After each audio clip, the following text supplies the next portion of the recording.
það er þetta ekki bara algjörlega geðveikt. Það er mjög góð mæting, þetta er kvöld frábær stemning og þú áttum dálítið stóran þátt í þessu sigri, vil ég meina. Já, bara geggja, sjá allt fólki mæta og loksins eiga góð skotleik. Ég er ekki búin að eiga marga síðustu leiki, þannig að bara geggja.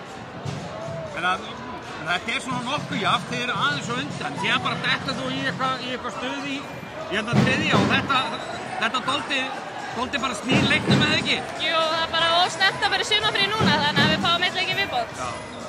Og segir þetta ekki eitthvað þetta lið ykkar, menn að það er þú í kvöld, þannig að síðasta leik eru tvær aðrar sem að Hulda og Krista.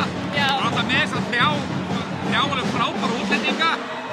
Já, bara geggja að hafa þess að 3 útlendinga og svo er alltaf 1 eða 2 íslenskar sem stígu upp og bara það er ekki hægt að vinna okkur svoleiðis. Já.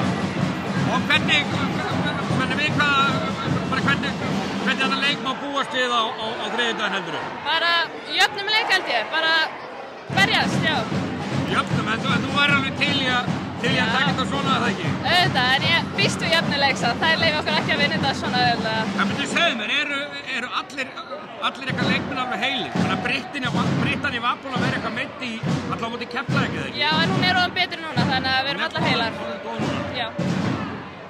Og eins og ég segi, lykillinn að segri, bara berjast og fara til skipulaginu. Já, fara til skipulaginu. Já. Til aukum með frábæra leik og góðan sigur. Takk fyrir.